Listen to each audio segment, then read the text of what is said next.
Howdy, everyone. How's it going? My name is Matt Jarbo. Welcome to the very first episode of the rebooted Dueling Sabers podcast. Now, 2 years ago and a little bit of change, I had this idea of doing a weekly Star Wars podcast. I wanted to talk about everything going on in the Star Wars world. I did one episode, then my whole life fell apart, and I haven't touched it since. But the more I think about it, the more I see Star Wars conversations online, the more I get hyped up for the release of The Mandalorian Season 2 and what's going to be coming next. I wanted to dive back into the Star Wars world. I don't think the franchise is dead.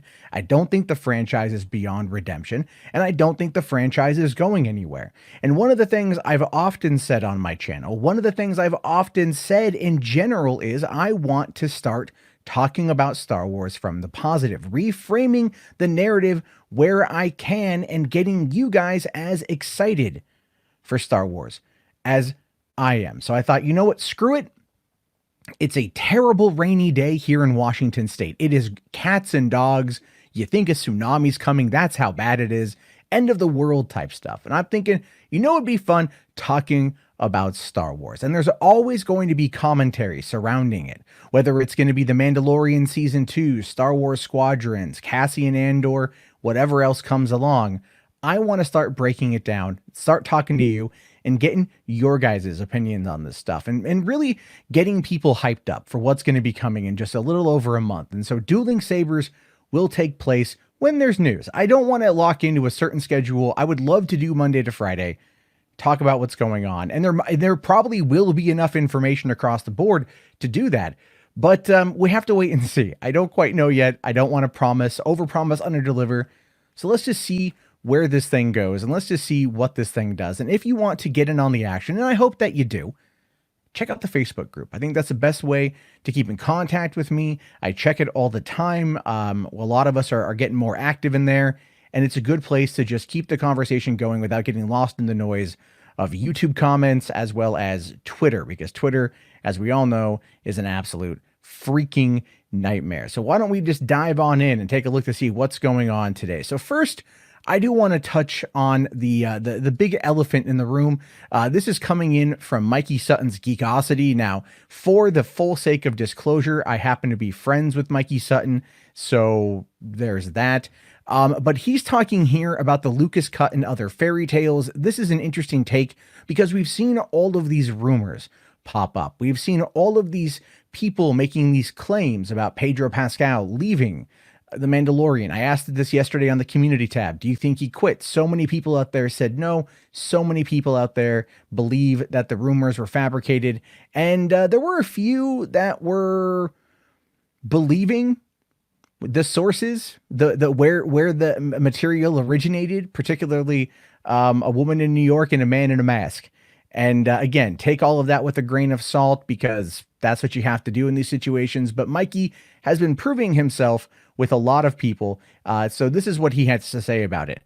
He says, Santa Claus doesn't exist, and neither does the Lucas cut of Rise of Skywalker, and nor will Disney's Star Wars trilogy be erased like yesterday's soap operas on a VHS tape. For months, I have ignored much of the Star Wars fake news circulating around like bogus COVID-19 memes.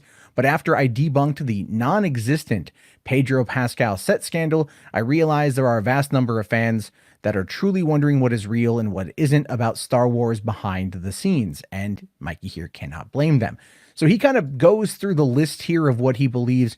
And I do want to preface this with a little bit of the same kind of information. So right before the release of Rise of Skywalker, there was a rumor, again, put out there by a man named Doomcock, saying that there was test screenings and that they were terrible and that they were trying to remake everything. And the truth of the matter is that never existed. That never happened. There is a blogger, a YouTuber named Louis Lecca, does Nuke the Fridge and Nerd Report, who reached out to Bad Robot in order to get a quote about them, reach out to his own sources. And this is a boots on the ground reporter in LA. And again, nothing about that story was true, but so many people believed it. And I can't help but wonder, I can't help but ponder, I can't help but ask the question, why? Why is it you want to believe the absolute worst about this particular movie, about this fandom, about this franchise? What is it that motivates you to want to hate it as much as you do, where you still can't stop talking about it no matter how much it despises you, apparently? Well, that's a lot of what's been going on. There's a lot of fake news out there, and it's propagated by a group of people who realize they can profit greatly off of lying to you. And this isn't some out there, oh, Matt, you just don't know what's going on sort of situation. No, that's not true at all. This is a very well-known situation. This is a very well-known fact that people out there need to realize. Anyway, Mikey here says, the Lucas cut is a mythological beast spawned from the reality of the Snyder cut for the DCEU, but the Snyder cut had basis in fact, which is very true. Lucas, on the other hand, right, that had kissed Star Wars goodbye after selling Lucasfilm to Disney in December 2012. Aside doing some consulting with J.J. Abrams on the Star Wars sequels or visiting the set of The Mandalorian, he's been hands off. And that's true. We know this to be true. There's no Lucas cut. Lucas isn't coming back. Kathleen Kennedy was never banned from the set of The Mandalorian. It's simply not happening. This is one of those things. Granted, I agree with him here. The Lucas cut makes no sense. It's either wishful thinking that superior version of The Rise of Skywalker is a waiting release, a special edition, which is funded by whom exactly? Why would Disney pay for a Lucas cut only to shelve it with Lucas? Did Kennedy watch helplessly as Lucas bellowed, "Get off my lawn"? And again, Occam's razor. Lucasfilm was under a massive crunch to get this movie out in time. It was under a massive, insane crunch in order to get this movie out. They lost their director 2 years before the film came out. That is not that long of a time. J.J. Abrams and Chris Terrio had to come in the fall of 2017, a couple months before the release of The Last Jedi, and basically pull a third movie out of their ass in order to be able to complete the trilogy. Never mind. Again, I still think the biggest fault here, the biggest problem, is that nobody at Lucasfilm decided, hey, listen, maybe going into this final movie with Han Solo being dead and Carrie Fisher actually being dead, that maybe the last remaining Skywalker, Luke, might need to be a bit more flesh and blood and not relegated to a simple cameo as a Force ghost. Maybe we cut that scene 5 seconds early, so he's looking out over the twin suns over there on Octu, and that's what he's doing, and that's where we leave him, not knowing what his future is, but he served a purpose. Yeah, no, that would have been the smart play. That would have been the smart play, right? That would have open a whole bunch more doors, right? To have that final confrontation between Kylo and Luke instead of Kylo and Rey, which I think would have been a better idea. And they wouldn't have had to go back to the Palpatine thing, I think.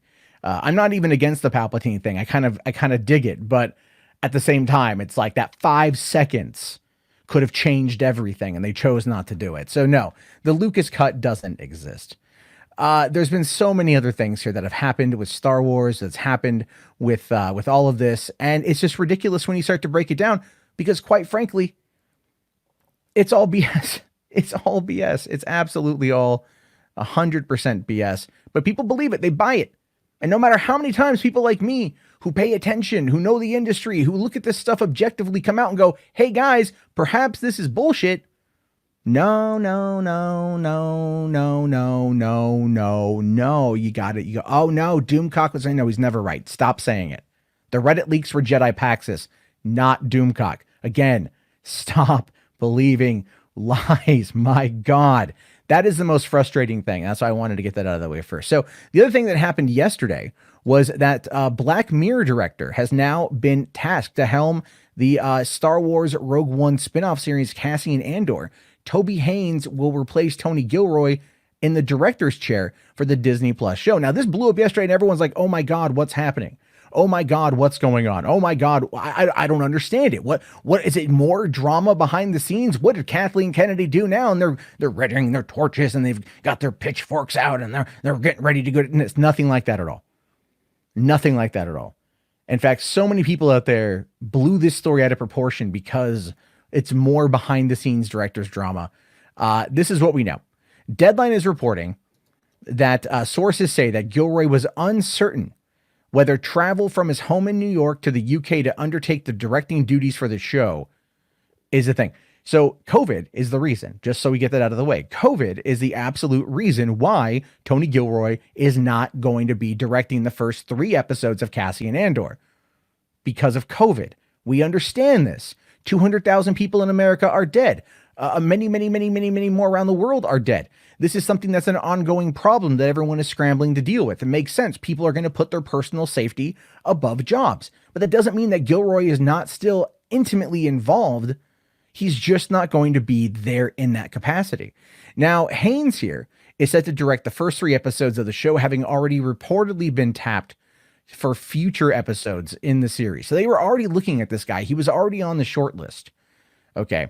And so that's all it is right there. That's all it is.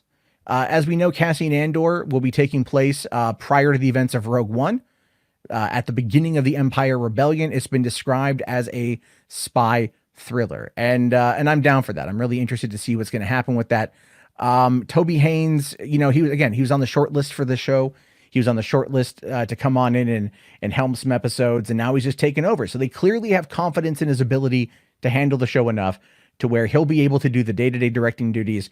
But Tony Gilroy is still the executive producer. He is still the showrunner. He is still the man who's going to bring this thing home. This is not a solo situation. This is nothing to do with that. This is everything to do with just a global pandemic and people wanting to keep themselves safe and healthy, and most importantly, alive. And that's something that we all, I think, can absolutely 100% get behind. Now, one of the things I came across today, and this is kind of funny when you get these little clickbait articles, is Comic Book Resources posing the question here. When does The Mandalorian take place in the Star Wars timeline? Well, if you know anything about The Mandalorian and what's going on, you kind of know this, but just for a quick refresher, because you got to love these clickbait here. As the series creator Jon Favreau has confirmed, The Mandalorian takes place 5 years after the events of Return of the Jedi, but 25 years before the events of The Force Awakens. However, in the Star Wars universe, pivotal moments or events aren't marked by the movies. Rather, they are marked by the Battle of Yavin. They'll be referenced as either before the Battle of Yavin, BBY, or after the Battle of Yavin, ABY, and Mandalorian takes place in 9 ABY. It's a confusing thing. And even last year at some point, there was, I think, one book in relation to The Rise of Skywalker wanted to change the designation for time for years and everything else. And so a lot of people were like, what the hell's going on? Lucas, what are you doing? And then they came out and they're like, well, that was a mistake, guys. It doesn't mean anything. And that's really a thing. But there's another article, look, they just want to write clickbait stuff here. That's when all this really is right here. When does it take place? 5 years. But that does come into play pretty well when you start to think about where things are in regards to what's coming next. Okay. And I do think that is the important aspect of the article here. When does The Mandalorian take place? And the reason why people are asking that question is because of all the news circulating around Rosario Dawson as Ahsoka Tano, Tamara Morrison as either Boba Fett or Captain Rex or both. Where is this going to take place within the Star Wars canon? When is it going to tie into The Force Awakens? Because that's eventually what they're going for. And I've said this before multiple times, and I'll continue to say it again. Disney at this point is realizing that they've made some serious mistakes in regards to the sequel trilogy. There's no way to deny it. The movies have made money, yes, but the fan base has been fractured as a result. Storytelling problems have happened across the board, and they're still trying to figure out a way to make it all work. So why not go back to that mid range, right? Between the 30 years between Return of the Jedi and The Force Awakens, and start to tell those stories as a way to set up a primer leading into the sequel trilogy. And I say this because I've said the exact same thing about the High Republic, where the High Republic is set 200 years before the events of the Phantom Menace, which is going to be it gives Lucasfilm Story Group enough time to tell these stories going from the High Republic leading into the Phantom Menace and all of those things. And the reason why, and I've said this before and I'll say it again, is all about China. And you can disagree with me all you want, but you got to look into what they're doing in China. And this was about a year ago when the news of this first broke, that they were trying to tap into the Chinese ebook reader market, which is roughly about 420 million people a month read Star Wars. And we know that traditionally Star Wars doesn't do well in China. So what they're doing is they're creating a grassroots movement. That was their words, by the way, creating a grassroots movement in order to get to a point where they can have this kind of fan base. They can do this groundswell in order to get fans excited for Star Wars leading into the Phantom Menace. So then they can do a re-release over there, or have those movies then pick up their own Chinese fan base. And then that will lead into the original trilogy, which will then lead into the success of not only the sequel trilogy down the road, but whatever future projects or properties they take to China. That is their whole roadmap. It's not an instantaneous thing. This is going to take years, but you can see what they're doing. And so by having The Mandalorian establish the timeline of events and building everything around Dave Filoni, it serves multiple masters, right? It serves the fans of the Clone Wars show, of which it developed a very heavy fan base over the span of its lifetime. The Mandalorian series, which has an insanely huge fan base. Star Wars Rebels, which has a huge fan base. And bringing all of those things somehow together is going to do well in regards to breaking into the Middle Kingdom. All they have to do at this point is start laying the groundwork from a prequel space and start really tying into the themes that China represents. And I say this because I've also hired a guy who is a known popular online Chinese blogger to pen his own version of Star Wars stories that are based in Chinese characteristics, myth, and folklore as a way to start bringing more people into Star Wars. It's all a thing. So when we go talk about The Mandalorian and where it's set in the timeline, we can kind of start to see, based upon everything else that's going on right now, specifically where things are, what they're going for, and where things are going to end up. At least that's my opinion on it. So we've also gotten the toy section here. We're going to be seeing Hasbro Pulse Con is coming this week with Star Wars, Marvel, and Ghostbusters Afterlife reveals. And that's going to be pretty cool. So it does say that we are going to be getting the Star Wars Vintage Collection, which is the Clone Wars 501st ARC Troopers in a figure 3-pack. The Black Series, which is going to have the Heroes of Endor figure set. It's if you're a Black Series collector. And then also you can get a 6-inch scale Hoth Wampa figure if you're really into that sort of thing. Those are going to be what you're going to be able to find from Hasbro Pulse. Again, I'm not too sure if this is what you're into. I know there are quite a bit of collectors out there. I'm not going to lie, like the Ghostbusters Plasma Series, Tully's Terrible Night looks kind of interesting. Although that's kind of weird. Off topic. Tully is not in Ghostbusters Afterlife, so I don't know what that is, but that's a whole subject for another thing, not Star Wars related, but those are what you're going to get Star Wars wise. And if you're a collector, I don't know, the Clone Wars 501st ARC Trooper 3-pack, might be worthwhile to pick up, to be honest with you. I think that might be pretty cool. I am, looking forward to seeing where that goes. Cause I love the Clone Troopers. I really do. I really like them. And I'm looking forward for more with that. So real quick, let's talk about the pre-order bonus for Star Wars Squadrons. This one is going to be fascinating when it finally does come out here just in a few weeks. It's a few weeks away. It's $40. It's October 2nd. So got like a week and some change. And you're going to be able to pre-order it, and you can get your hands on some new cosmetic items for your Imperial pilot or your New Republic pilot. And this is going to be interesting because in many cases, a lot of people are going to be, they're going to be getting it, I think, because it's only $40. It's cheap, but there's not a lot of back end development for it. There's not going to be a roadmap where they're going to add more stuff in.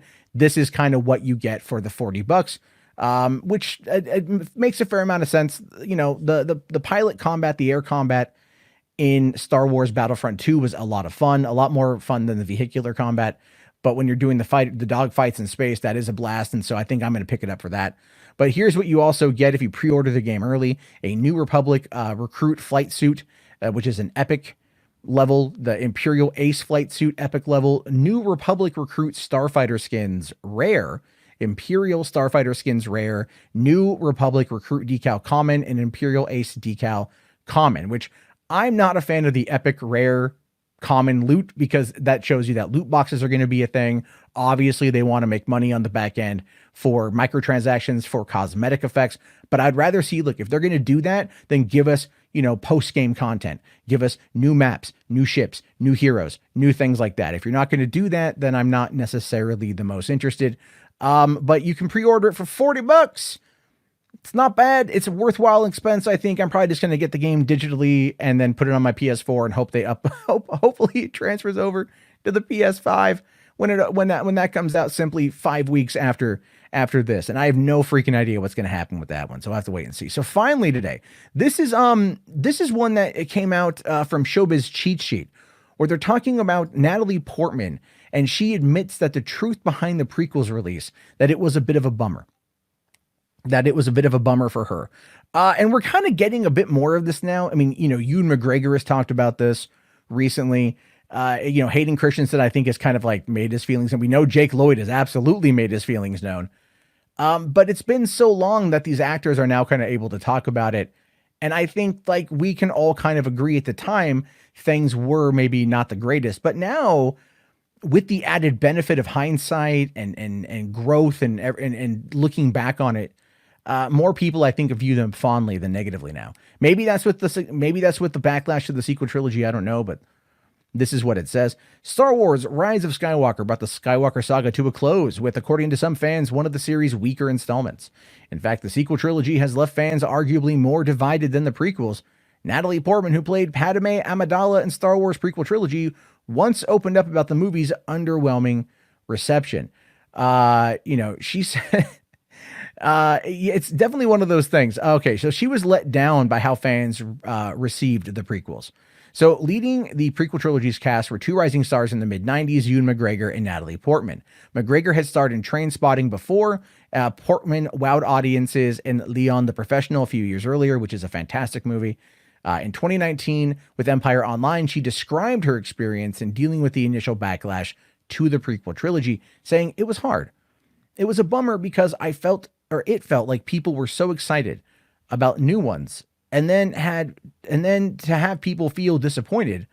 Also, to be at an age that I didn't really understand, that's the kind of nature of the beast. When something that has much anticipation, it can almost only disappoint.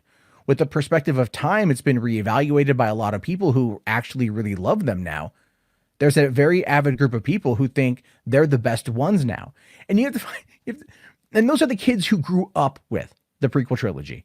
Ewan McGregor touched upon that himself. He had said that in this particular regard, when you have those people who grew up with the prequel trilogy and not the original trilogy, that they've grown up with it, that's their trilogy. That's what they loved as kids. Whereas us, me being born in 82, being an 80s and 90s kid, grew up absolutely with the prequel trilogy, with the with the original trilogy. And that to me is my, holy grail. That's my standard. But the kids who grew up with the prequel trilogy have that. And so it makes me really wonder, in 20 years, the kids now who are growing up with the sequel trilogy, are they going to look back on it and go, it really wasn't that bad? And then I also have to ask the question, and it's going to be very difficult for me to even get to that point down the road, but I'm going to have to ask myself this question maybe in 15, 20 years, is The Last Jedi that bad? Because I do not like that movie. I've been very public about that. I've been very, very, very, very, very public about how I did not like the Last Jedi. So I have to ask myself that question, if that's going to be something that down the road I'm going to go back and change how I personally feel about it. And I honestly do not know. Anything is possible at this point. Anything is possible. Anything could happen. It's Star Wars, baby. Anything could possibly happen. So with that ends the first episode of Dueling Sabers, looking at just a bunch of stories as they're coming out. I'm going to try to get to this as often as I can. I hope you guys like it. It's very Star Wars centric. That's what I want. I realized one of the problems I had is when I covered a whole bunch of different news, you might only care about one thing. You might not want to hear me geek out about Downton Abbey, which I totally understand. That's a me jam. That may not be a you jam, but that's definitely a me jam. But Star Wars is something we all can enjoy. And Star Wars is something that I definitely want us to all be able to talk about. And so I ask that you please head on over to facebook.com/groups/3buck theater, join the group, and then add your comments to the conversation. Also, leave a like, subscribe if you're new, and let me know if this is something that you would love to see more of. If you want to see more from Star Wars commentary that is not looking at it from the, oh God, what happened now, to the, hey, let's actually talk about this in a way that's going to be a lot of fun and enjoy it, and maybe even dive over into the comic books. There's a lot going on there with the High Republic that's going to be interesting to talk and discuss. And it does actually allow me to kind of bring up something else I was toying with a couple of years ago, which was starting a bit of a Star Wars book club. It's not an original concept, but it's something maybe we're dipping the toe in regards to the comics. So if you read the comics, you want to talk about the comics, that is something I'm also interested in. And I do think this will probably also end up being a podcast on iTunes and Spotify and Google Podcasts because, you know what? I gotta, you can't stop the signal, ladies and gentlemen. You can't stop the signal. My name is Matt Jarbo. Please also follow me on Twitter at mjarbo. I'll talk